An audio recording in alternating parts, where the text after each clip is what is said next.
Assalamualaikum warahmatullahi wabarakatuh. Waalaikumsalam warahmatullahi wabarakatuh.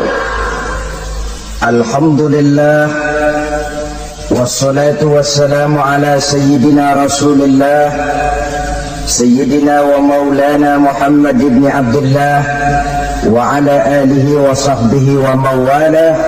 La hawla wa la quwwata illa billah, amma ba'du. Bapak-bapak, ibu-ibu, saudara-saudara kaum muslimin rahimakumullah, bahwa hidup selalu berakhir dengan kematian. Apabila datang kematian menimpa seseorang, datanglah kiamat baginya. Itu yang disebut dengan kiamat kecil. Hakikatnya mati adalah perpindahan dari kehidupan di dunia ini menuju kehidupan di alam barzakh.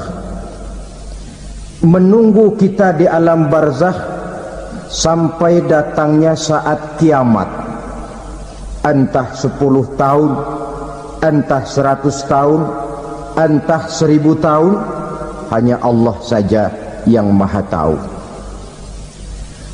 Adapun orang-orang beriman yang melakukan amal kebajikan dalam kehidupan di dunia ini, masa penantian yang lama di alam barzakh buat mereka sebentar saja.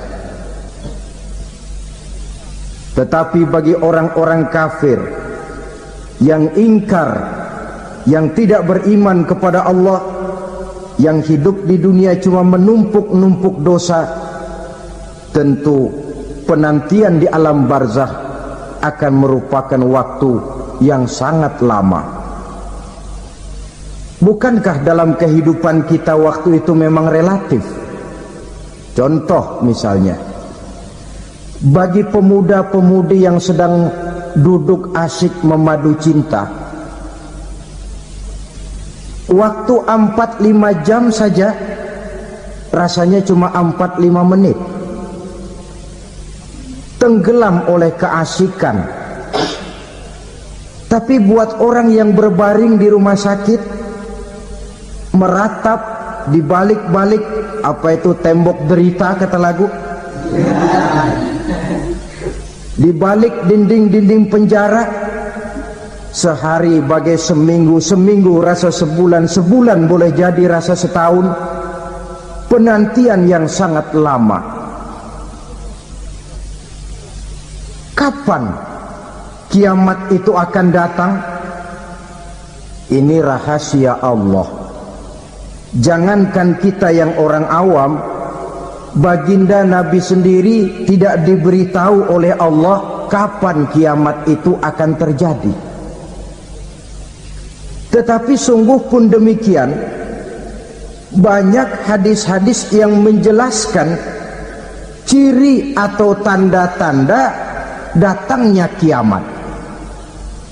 Nah, kalau sudah bicara soal tanda, tanda kiamat itu ada 2. Pertama yang disebut alamatus sughra, tanda-tanda kecil. Ini waktunya masih ada tenggang. Ada yang dinamakan alamatul kubra, tanda-tanda besar, artinya kiamat sudah diambang pintu. Apa tanda-tanda kecil dari datangnya hari kiamat itu? Misalnya kata Nabi, apabila ilmu sudah diangkat oleh Allah, artinya apabila ulama sudah banyak wafat, minat orang belajar agama berkurang, lalu kebodohan nampak merajalela di mana-mana, zina dikerjakan secara terbuka, minuman-minuman keras jadi kebanggaan, itu termasuk di antara tanda-tanda kecil terjadinya hari kiamat. Apalagi misalnya iza waladatil ammatu rabbataha, apabila budak sudah melahirkan tuan. Apa maksudnya? Ada yang mentafsirkan apabila anak sudah bisa membudaki orang tuanya. Orang tua yang melahirkan dia, yang membesarkan dia, demi setelah si anak besar jadi orang berpangkat, bertitel, berharta, berkedudukan, jadilah orang tua itu budaknya. Sehingga sering dibilang kalau orang tua kaya, anak jadi raja. Tapi kalau anak yang kaya, orang tua sering jadi budak. Apalagi munculnya fitnah yang bergelombang, timbul perang antara dua bangsa yang besar, waktu berjalan terasa sangat pendek sekali. Itu merupakan tanda di antara tanda-tanda kiamat. Termasuk di dalamnya sulit membedakan mana laki, mana perempuan. Kan kalau tanda-tanda kayak begini sekarang sudah banyak kita lihat kan. Ulama banyak wafat, penggantinya sulit. Zina dikerjakan berterang-terangan, minuman keras jadi kebanggaan. Banyak anak membudaki orang tuanya, sulit membedakan mana laki mana perempuan. Kadang-kadang dari belakang kita lihat perempuan bener, begitu kita colek nengok jenggotan.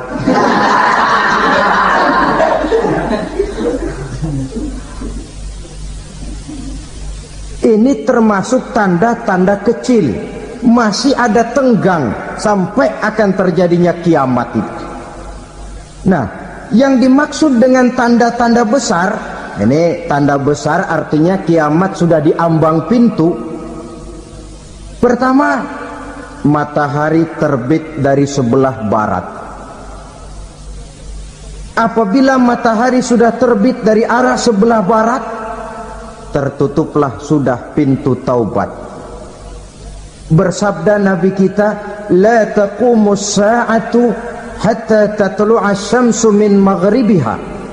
Tidak akan datang hari kiamat sampai matahari terbit dari arah sebelah barat. Fa iza tala'at, manakala matahari telah terbit dari arah sebelah barat, wara'ahan nasu, manusia banyak menyaksikan itu, amanu ajma'un, mereka pun lalu beriman. Yang tadinya kafir, yang tadinya ingkar, yang tadinya membangkang, setelah melihat matahari terbit dari sebelah barat, buru-buru beriman, berlomba-lomba mengucap dua kalimat syahadat. Tapi apa yang terjadi?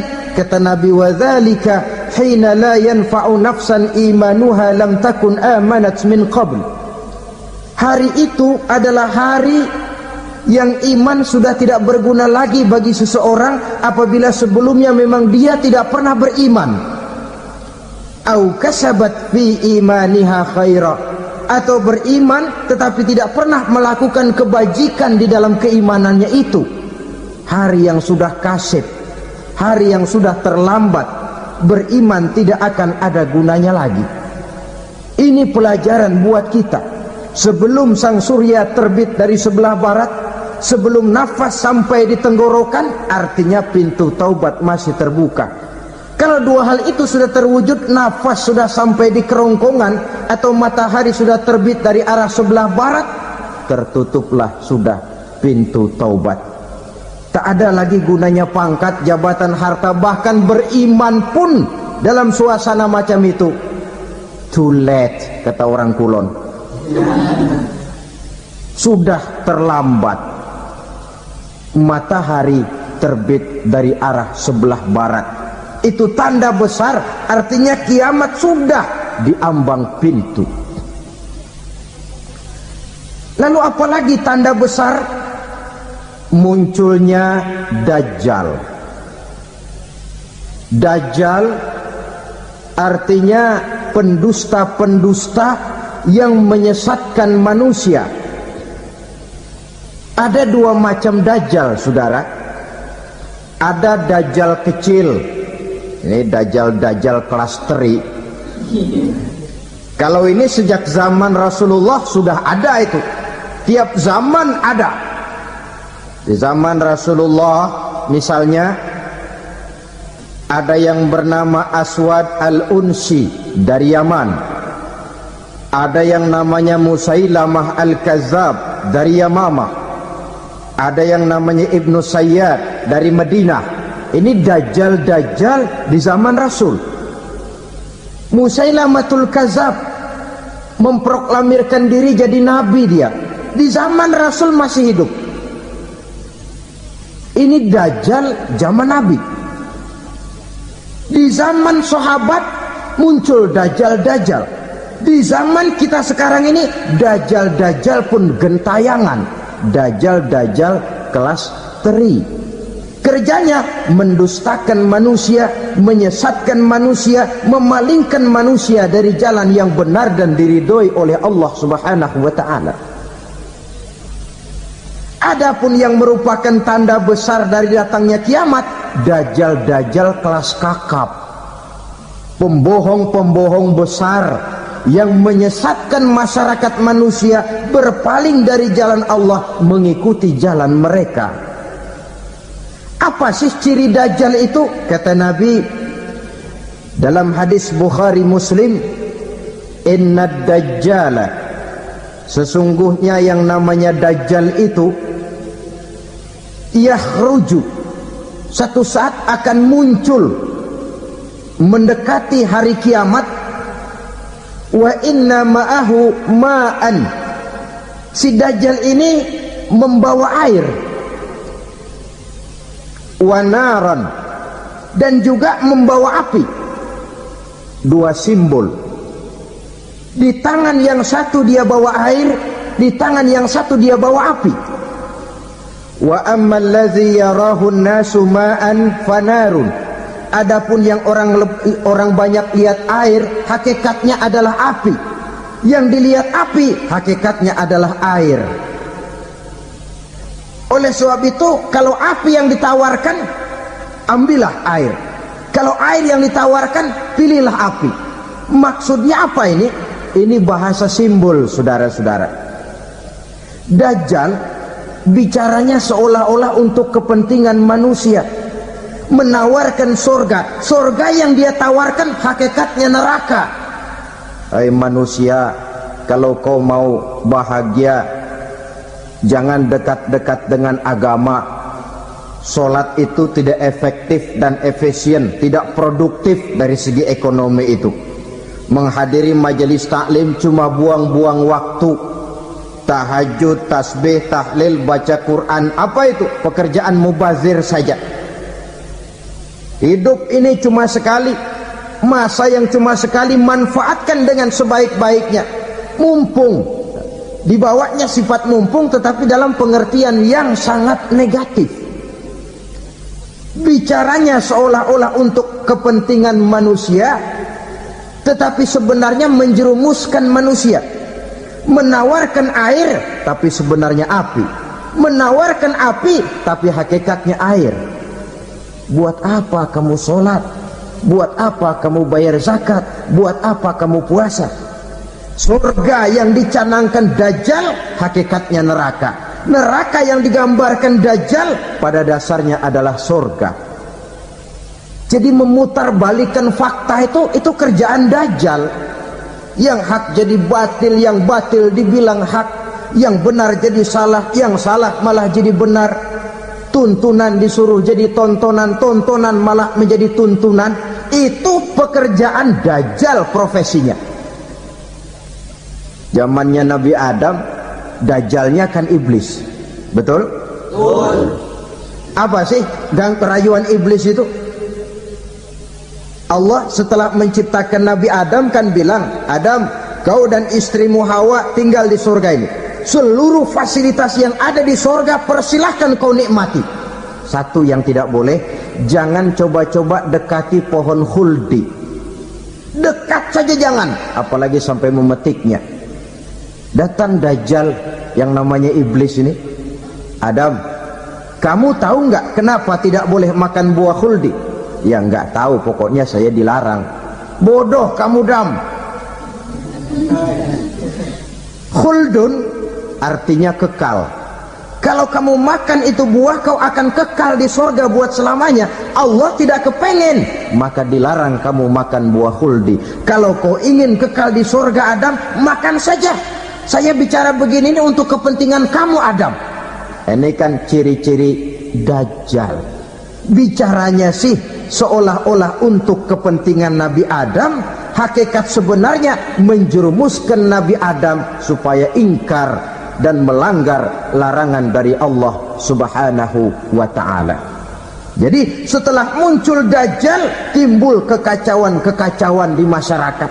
Banyak yang terpengaruh, terpedaya dan terpesona, termasuk mereka yang memproklamirkan diri jadi nabi, mereka yang memproklamirkan diri jadi rasul di zaman sesudah Rasulullah wafat. Itu adalah Dajjal.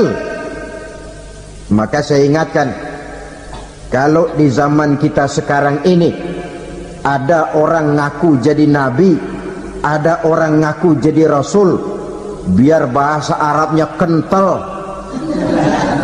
Quran hafal, hadis ribuan hadis hafal, biar pakai serban sampai menyengser ke tanah, bahasa Arabnya fasih, tapi dia mengaku jadi nabi, jadi rasul, kita umat Islam wajib tidak percaya, wajib untuk tidak percaya.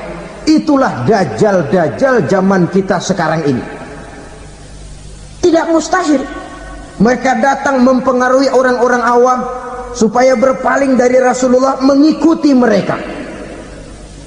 Nah, di akhir zaman nanti, mendekati hari kiamat, Dajjal ini muncul. Dajjal kelas kakap, menyesatkan masyarakat manusia untuk berpaling dari Islam, mengikuti seruan mereka.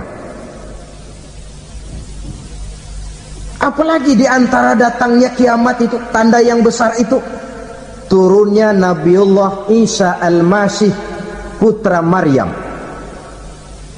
Menurut berbagai hadis yang sahih, Nabi Isa Al-Masih nanti akan turun lagi, tidak membawa risalah yang baru, tapi meluruskan risalah Islam ini yang telah banyak ditinggalkan oleh masyarakat. Bahkan ada hadis menjelaskan beliau akan membunuh Nabi, mematahkan kayu-kayu salib, lalu melaksanakan haji dan umrah mengikuti syariat Nabi Muhammad, bukan membawa agama baru. Menjadi semacam mujaddid, reformer, menyelamatkan manusia dari bisikan Dajjal. Bahkan ada riwayat yang menjelaskan bahwa Nabi Isa berhasil mengalahkan Dajjal, mengembalikan masyarakat manusia kembali kepada ajaran Islam yang datang dari Allah, dibawa oleh Rasulullah Sallallahu Alaihi Wasallam. Dengan kata lain, turunnya Nabi Isa bukan sebagai Nabi dan Rasul baru, tetapi mengikuti syariat Nabi kita Muhammad Sallallahu Alaihi Wasallam. Saudara hadirin, ibu-ibu hadirat yang saya hormati, kemudian apalagi di antara tanda-tanda besar akan datangnya kiamat itu? Keluarnya asap atau awan. Kata Nabi, inna min asrati sa'ah dukhanan yamla'u ma bainal masyriqi wal maghrib. Di antara tanda-tanda kiamat, munculnya awan atau asap yang memenuhi antara langit dan bumi. Ini pun diperkuat dalam surah Ad-Dukhan ayat 10, fartaqib yauma ta'tis sama' bidukhanin mubin fayughshan nas hadza azabun alim. Bagi orang-orang yang beriman, mereka biasa-biasa saja, tapi bagi orang kufur, datangnya asap dan awan ini merupakan azab yang kelewat pedih.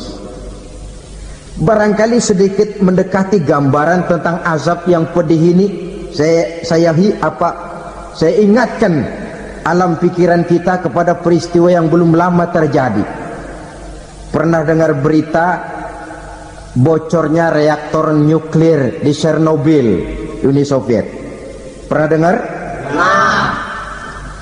Bocornya reaktor nuklir di Chernobyl yang mengakibatkan ratusan bahkan sangat mungkin ribuan nyawa.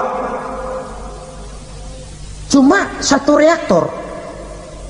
Bagaimana kalau seluruh cadangan nuklir yang dimiliki oleh para negara adik kuasa ini diledakkan? Bahkan yang konon menurut catatan cadangan nuklir yang dimiliki bersama oleh Amerika dan Rusia sekarang ini sudah sanggup memusnahkan 6 miliar manusia, 1,5 kali lebih banyak dari jumlah manusia yang nongkrong di permukaan bumi ini. Saudara-saudara hadirin yang saya hormati, lalu saat mendekati hari kiamat, apalagi tandanya setelah Nabi Isa wafat pada saat turunnya yang kedua kali, lalu Allah meniupkan angin sejuk, semua orang-orang beriman, orang-orang baik wafat, sehingga penghuni bumi ini cuma tinggal lagi terdiri dari orang-orang kafir.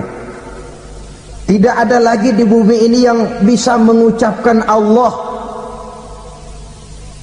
Sehingga dalam hadis qudsi itu ada keterangan, innallaha azza wa jalla yaqulu li Israfil, Allah pernah pesan kepada malaikat Israfil, kata Allah, Israfil, iza sami'ta qailan yaqul Allah Allah fa akhirin nafakh 40 sanatan ikraman liqailiha. Hai Israfil, apabila kau dengar di permukaan bumi masih banyak orang yang mengucapkan Allah Allah, maka tunda sangkakala kiamat itu 40 tahun. Untuk apa? Ikraman liqailiha, menghormati orang yang mengucapkan Allah Allah itu. Wah, jadi karena sekarang masih banyak yang mengucapkan Allah, besar hatilah kita, masih jauh kiamat itu. Tapi jangan lupa, kiamat pribadi, kiamat kecil itu yang nggak kita sangka-sangka. Ajal datang mencabut nyawa, itu kiamat pribadi, dan itu yang pasti kita hadapi, dan itu yang membuat kita tidak boleh bersikap main-main di dalam kehidupan sekarang ini. Saudara hadirin yang saya hormati, tidak ada lagi orang-orang muslim, seluruh penduduk dunia ini kafir. Lalu terciptalah struktur sosial yang berlandaskan prinsip hidup semau gue. Bakal terjadilah prinsip di mana yang kaya menyantap yang miskin, yang kuat menindas yang lemah. Hidup sudah bagaikan di rimba belantara, berlaku hukum rimba, siapa yang kuat dia yang menang, siapa yang lemah menjadi mangsa. Timbul kekacauan, maksiat merajalela, munkarat menjadi-jadi, sehingga isi bumi ini penuh dengan segala macam perbuatan dosa. Tidak ada perlunya lagi alam diperpanjang temponya. Datang saat yang sudah dijanjikan oleh Allah Azza wa Jalla, maka terjadilah yang disebut kiamat kubra, kiamat besar, kiamat hancur-hancuran. Bagaimana kejadian ini dimulai? Dalam surah Az-Zumar ayat 68, Allah Subhanahu wa taala berfirman, wa nufikha fis-suri fasa'iqa man fis samawati wa man fil ardi illa man sya'allahu. Maka manakala ditiuplah sangkakala, terkejutlah seluruh yang ada di langit dan seluruh yang ada di bumi. Bila saat kiamat datang, Allah perintah malaikat Israfil, Israfil, tiup sangkakalamu. Ditiuplah sangkakala oleh malaikat Israfil. Yang akibat daripada tiupan itu, seluruh yang ada di langit, seluruh yang ada di permukaan bumi terkejut. Yang ada di langit siapa? Malaikat kan. Bayangin aja kalau malaikat kaget, apalagi kita. Terkejut seluruh makhluk yang ada di bumi, yang ada di langit mendengar suara sangkakala itu. Bunyinya tidak sanggup kita bayangkan dahsyatnya. Ledakan nuklir, ledakan neutron belum apa-apa ketimbang bunyi sangkakala malaikat Israfil ini. Nah, lalu Mendengar bunyi sangkakala ini, gemparlah makhluk, kacaulah alam. Bumi gempa, planet-planet bertabrakan, gunung meletus, air laut tumpah ke darat, angin topan bertiup, halilintar menyambar. Lalu semua yang bernama hidup mati total. Mati bareng tanpa persiapan. La haula wala quwata illa billah. Saya kadang-kadang dalam tafakur bermohon, ya Allah, mudah-mudahan saya enggak nemuin kiamat beneran. Ngeri. Tidak bisa kita bayangkan macam apa suasana seperti itu. Allah saja banyak memberikan gambaran, misalnya Al-Qari'ah, wa mal qari'ah, wa ma adraka mal qari'ah.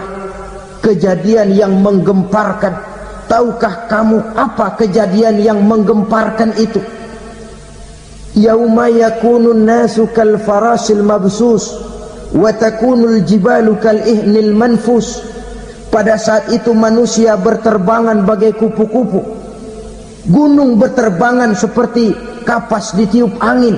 Gunung saja macam kapas, konon lagi manusia. Kematian total, mulai semut sampai gajah mati, jin mati, iblis mati, malaikat mati.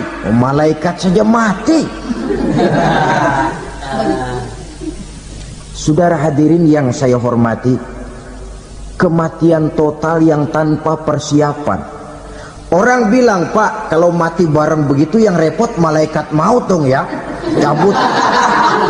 Cabut sana, cabut sini.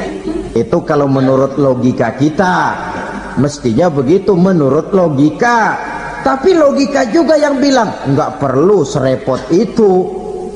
Sebab untuk mematikan listrik di wilayah DKI, di wilayah Jakarta, nggak perlu tiap rumah didatengin matiin, ya lama.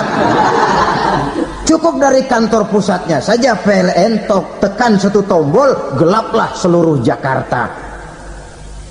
Saudara hadirin yang saya hormati, kematian total.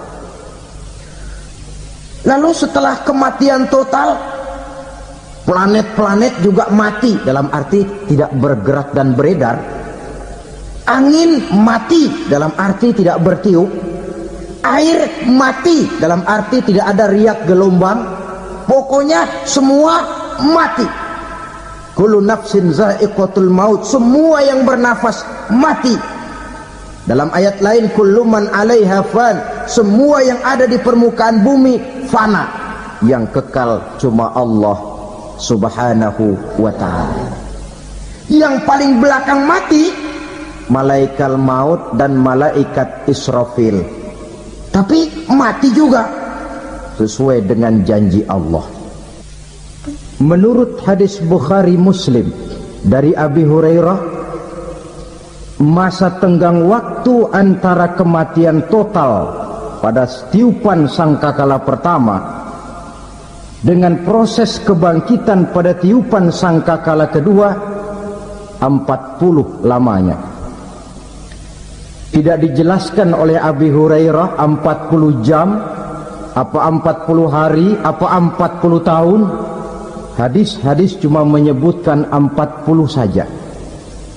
Sunyi alam, yang tinggal cuma Allah saja lagi. Ketika itu Allah berseru-seru, katanya, limanil mulkul yauma, siapa para penguasa hari ini? Mana itu raja-raja dan penguasa yang dulu mengaku jadi Tuhan? Fir'aun. Mana Fir'aun sekarang? Yang dulu jadi raja, merasa berhasil, sombong, lalu tidak mau turun-turun dari kekuasaannya, sampai kepada puncak kekurang ajarannya mengangkat diri jadi Tuhan. Mana itu Fir'aun? Namrus. Mana sekarang Namrus? La ilaha illa ana. Ternyata tidak ada Tuhan lain selain daripada aku, kata Allah. Proses kemudian, saudara-saudara, turunlah hujan dari langit. 40 lamanya hujan itu. Tidak jelas juga 40 jam apa 40 hari. Setelah air turun membasahi, datanglah tiupan sangkakala yang kedua. Semua yang bernama mati bangkit dari kuburnya masing-masing. Ini yang disebut Yaumul Ba'thi, hari kebangkitan. Allahu Akbar. Pada saat kita bangkit dari kubur kita masing-masing, kumpul di padang mahsyar namanya. Bayangin aja, saya sendiri nggak sanggup bayangin. Manusia sejak zaman Adam sampai zaman kiamat kumpul bareng di tempat sama.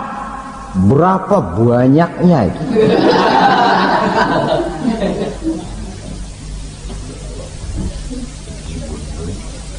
Dan yang luar biasa menurut satu riwayat, pada saat bangkit itu, Masya Allah, roman muka kita berubah, disesuaikan dengan amalan kita waktu di dunia ini. Barang siapa yang waktu di dunia amalannya itu amalan tikus, di akhirat nanti dia bangkit dari kubur, mukanya seperti muka tikus. Gagah betul badannya, tapi mukanya seperti tikus. Kenapa? Amalannya waktu di dunia seperti amalan tikus. Apa amalan tikus itu?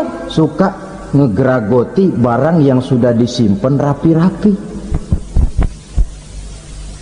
Orang sudah simpan uang rapi-rapi, simpan perhiasan rapi-rapi, digeragoti oleh tikus.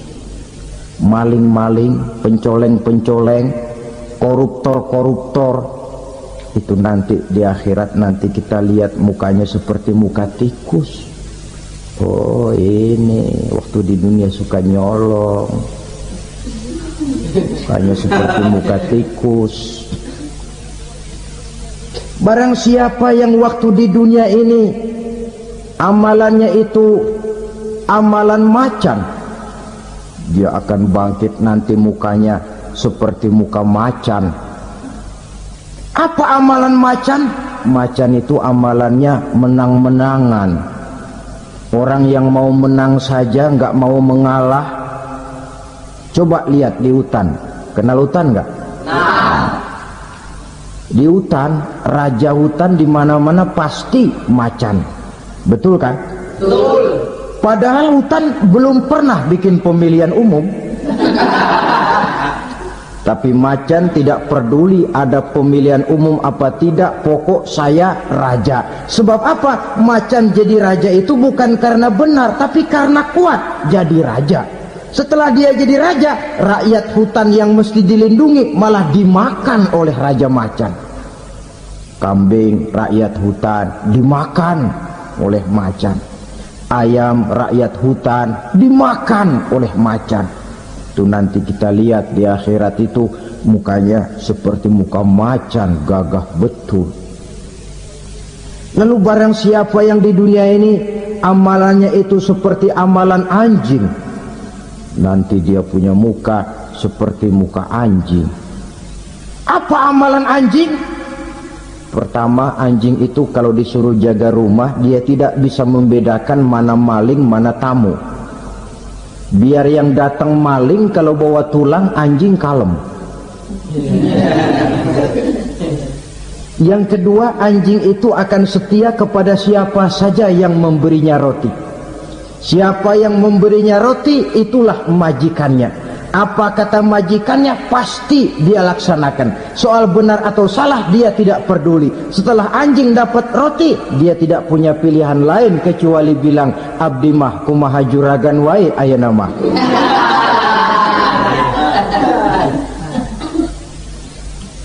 Saudara hadirin yang saya hormati,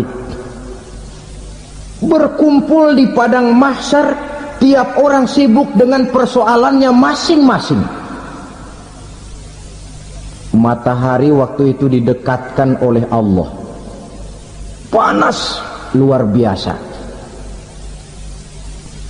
Ada yang saking panasnya itu mencucurkan peluh keringat sampai sebatas mata kakinya.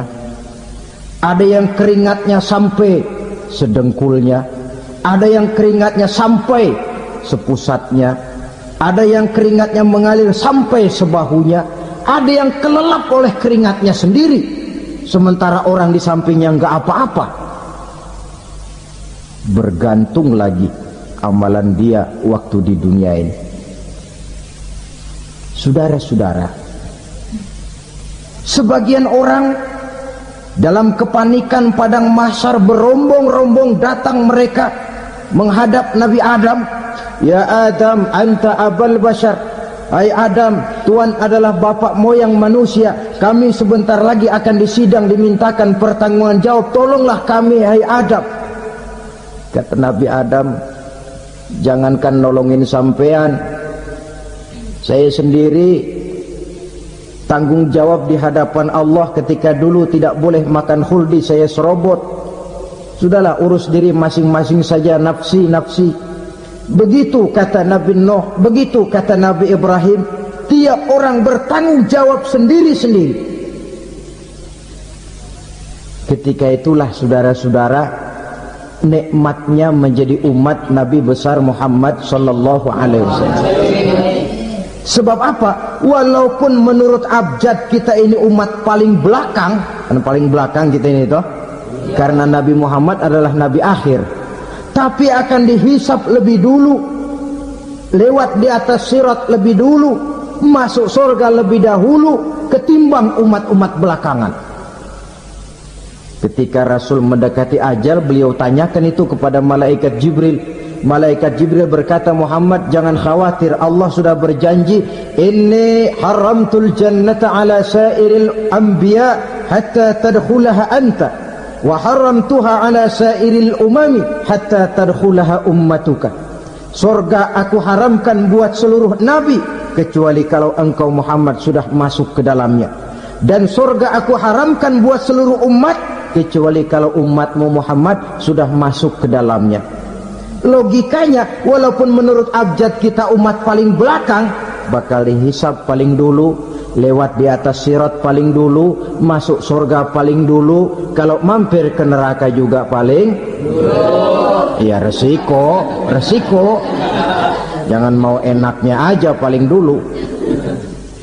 Saudara hadirin yang saya hormati,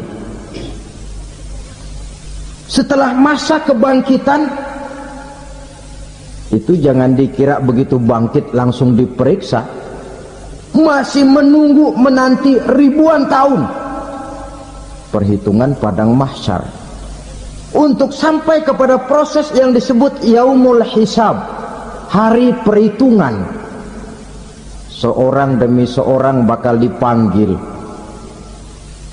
Bayangkan saja, kita se-RT saja di absen, kadang-kadang perlu waktu lama. Ini manusia sejak zaman Nabi Adam sampai datang hari kiamat, satu demi satu disidang di hadapan Qadhi Rabbul Jalil. Status sosial copot sudah waktu itu. Yang pernah jadi hartawan di situ tidak lagi kelihatan kehartawanannya. Yang pernah jadi jenderal tidak lagi dipanggil jenderalnya. Yang ustadz tidak lagi dipanggil al-mukarramnya. Seluruh status sosial selesai. Dipanggillah kita seorang demi seorang menghadap Qadhi Rabbul Jalil. Bagaimana proses penghisaban itu? Pertama, proses tanya jawab. Di antaranya ada hadis menyatakan, lan tazula qadama 'abdin yaumal qiyamah hatta yus'ala an arba'i khisalin.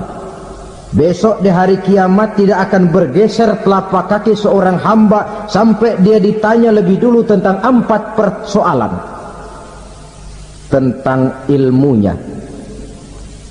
Kemana ilmu itu diamalkan? Tentang umurnya, di mana umur itu dihabiskan? Tentang masa mudanya, kemana masa muda itu dipakai? Tentang hartanya, dari mana harta itu didapat dan kemana harta itu dibelanjakan. Ini termasuk proses tanya jawab. Jadi kalau istilah pengadilan dunia, nama Fulan bin Fulan. Kamu waktu di dunia diberikan umur panjang untuk apa? Pernah mengalami masa muda, kemana kau habiskan masa remajamu? Kau diamanahkan ilmu, dengan apa ilmumu kau amalkan? Kau diberikan harta, dari mana harta kau dapat, kemana kau belanjakan? Tak seorang pun yang bisa mungkir. Sebab apa? Dikala itu yang menjadi saksi bukan orang. Yang menjadi saksi adalah seluruh anggota badan kita. Tangan bicara, kaki jadi saksi terhadap seluruh amalan yang pernah kita kerjakan pada saat kehidupan di alam dunia ini. Selesai proses tanya jawab, lalu diperlihatkan buku catatan kita waktu hidup di dunia ini. Jangan lupa Allah itu menyiapkan 2 superkomputer kepada kita. Sebelah ditempelin sebelah kanan, yang sebelah tempelin di sebelah kiri. Komputer itu namanya Raqib dan Atid, 2 malaikat yang apabila baik kita lakukan, refleks saja akan menulis kebajikan kita. Jahat kita kerjakan, akan tertulis. Catatan itu nanti diperlihatkan kepada kita. Waduh, alangkah malunya pada saat diperlihatkan catatan kita, buku rapot kita merah melulu. Barangkali diperiksa sambil diomelin, brengsek lo. Buku merah melulu begini, bagaimana waktu hidup di dunia? Tidak cukup diperlihatkan buku catatan kehidupan, rekaman kehidupan. Rekaman kehidupan kita secara utuh sejak terlahir sampai ajal datang merenggut nyawa. Barangkali mirip dengan video sekarang ini, di mana terekam dengan baik seluruh kegiatan kita, sejak yang sekecil-kecilnya sampai kepada yang sebesar-besarnya. Untuk kemudian kita pun menerima balasan. In khairan fa khairun wa in syarran fa syarrun. Kalau baik ya baik balasannya, kalau jahat ya jahat juga balasannya. Catatan-catatan kita diberikan. Kalau banyak kebajikannya diberikan di tangan kanan dengan cara yang halus. Kalau banyak kejahatannya diberikan dari sebelah kiri atau dilempar dari belakang. Itulah sebabnya sejak di dunia ini kita sudah mohon kepada Allah. Ketika berwudu membasuh tangan kanan, apa kita bilang? Allahumma a'tini kitabi biyamini wa hasibni hisaban yasira. Ya Allah, berikan saya kitab di tangan kanan, dan kalau saya memang perlu dihisap, hisaplah saya yang seringan-ringannya. Tangan kiri berlindung kita kepada Allah, jangan sampai diberikan kitab di tangan kiri atau dari arah sebelah belakang. Wa a'udzubika an tu'tiya kitabi bishimali aw min wara'i zuhri, dari arah sebelah belakang. Na'udzubillah min dzalik. Setelah selesai lewat proses penghisaban, lewat mizan, timbangan, maka yang sudah selesai dihisab itu bergeraklah menuju sirat, jembatan yang terbentang menuju surga melalui neraka. Saudara-saudara, panjangnya perjalanan sirat itu memakan waktu ratusan tahun. Tetapi orang yang lewat di atas sirat pun macam-macam, bergantung amalannya ketika di dunia ini. Ada yang lewat di atas sirat itu kal barqil khatib, seperti kilat yang menyambar, lep, sudah sampai dia di surga. Cepat bukan main. Ada yang lewat di atas sirat itu seperti orang lari-lari. Ada yang lewat di atas sirat itu seperti orang jalan biasa. Ada yang sambil merangkak, ada yang sambil ngesor, ada yang sambil gelayutan, ada yang selamat sampai ke ujung ke surga, ada yang tergelincir jatuh masuk ke dalam neraka, bergantung amalannya dalam kehidupan di dunia sekarang ini. Tiap kita akan melewati yang namanya sirat ini. Saudara-saudara kaum muslimin yang saya hormati, dengan demikian mereka yang selamat melalui sirat sampai ke terminal akhir surga, mereka yang ketika dihisab ternyata banyak kejahatannya daripada kebaikannya, mereka singgah di dalam neraka. Nah, adapun orang-orang yang beriman menurut ayat Quran dan hadis Nabi itu nanti ada bermacam-macam. Ada orang beriman itu yang dimasukkan surga. Ada orang beriman itu yang dimasukkan ke dalam surga. Ada orang beriman itu yang disebut penduduk surga. Kenapa lain-lain, Pak? Karena waktu di dunia amalannya juga lain-lain. Ada orang beriman yang masuk surga. Ini paling murah tiketnya.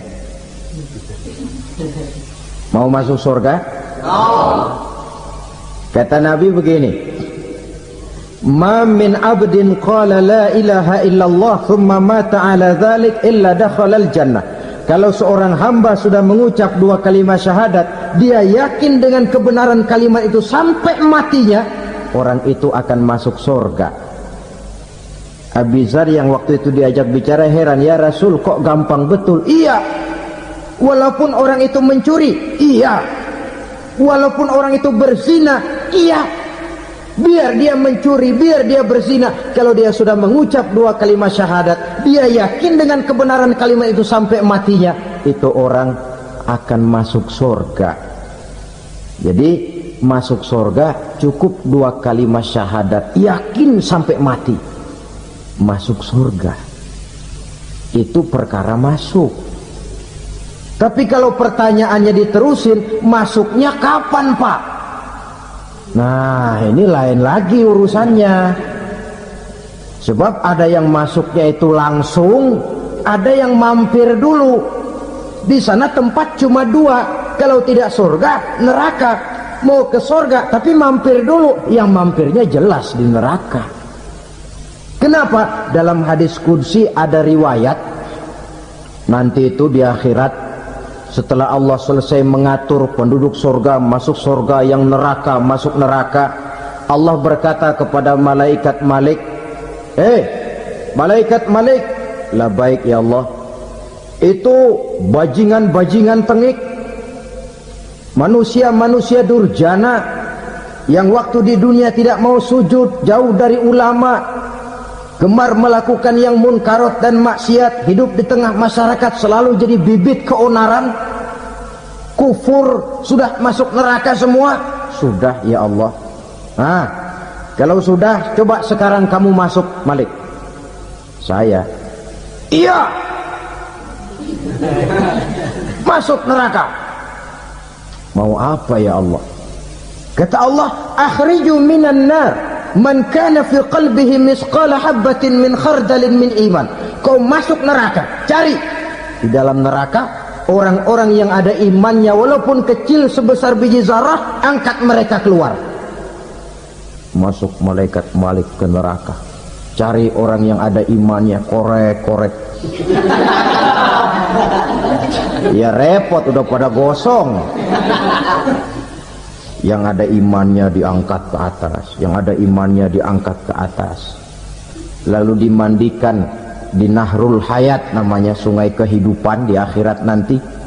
Cakep lagi rupanya, bersih lagi wajahnya, apel di hadapan Allah. Kata Allah, bagaimana mas? Kapok nggak sampean? Kapok ya Allah. Nah, kalau kapok, idhab fadkhulil jannah. Pergi, masuk surga sana. Berangkat mereka ke surga. Ketemu sama teman-temannya yang udah sampai lebih dulu, yang nggak pakai mampir lagi. Terjadi dialog. Kata teman-temannya yang udah pada nyampe duluan, mas, iya, emang baru sampai? Saya baru sampai. Memang mampir di mana dulu mas? Kita sudah lama sampai di surga. Saudara buka surah Al-Muddatsir ayat 34-35. Masalakakum fis saqar? Kenapa kamu mampir di neraka Saqar? Qalu lam nakum minal musallin. Mereka menjawab, kami mampir di neraka Saqar mas, gara-gara dulunya kami waktu di dunia tidak pernah sholat. Tidak pernah sholat? Tidak pernah. Karena rumahnya dekat masjid. Cuma dekat doang mas. Sholat mah enggak saya. Enggak pernah ngasih makan fakir miskin. Enggak pernah hadir di majelis taklim. Pendeknya enggak pernah melakukan kebajikan. Maka saya pun mampir di neraka Saqar. Untung betul saya punya iman mas, sedikit. Waktu hidup di dunia dulu saya pernah mengucap 2 kalimat syahadat. Sekali-kalinya waktu mau kawin. Masya Allah. Untung saja kawin. Kalau nggak kawin polos.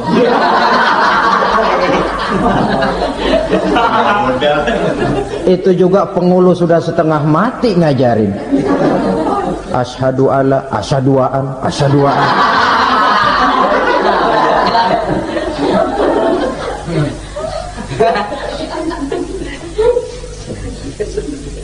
Ini namanya masuk surga. Ada mampir dulu. Ada pula orang mukmin itu yang dimasukkan surga. Namanya dimasukkan kan terima beres. Saya masuk ke rumah, jalan sendiri, cari tempat sendiri. Saya dimasukkan ke dalam rumah, terima beres, pokok ada di dalam, itu dimasukkan namanya. Nggak pakai mampir. Tapi tentu tiketnya lebih mahal ketimbang yang pertama tadi. Apa kata Allah?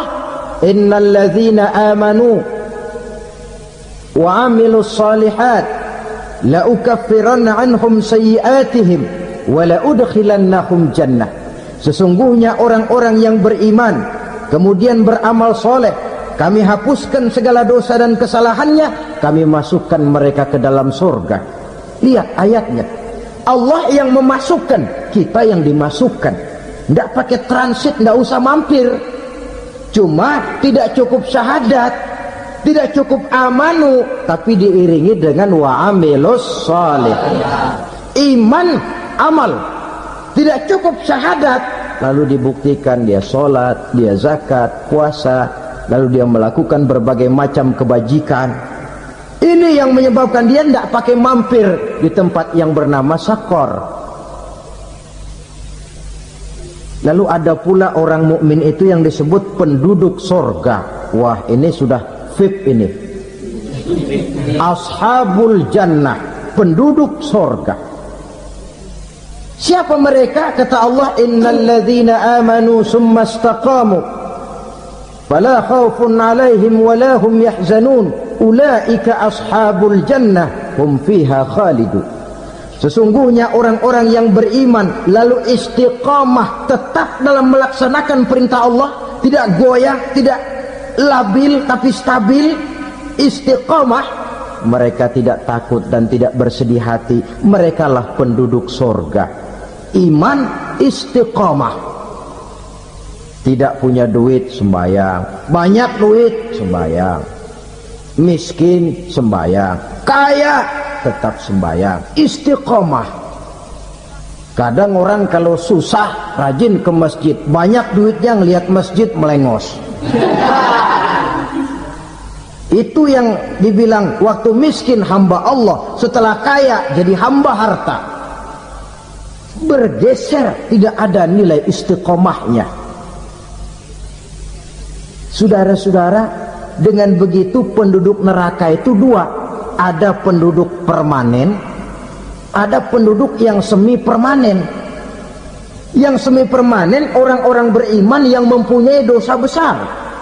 Mereka masuk ke neraka untuk menerima azab sesuai dengan dosanya.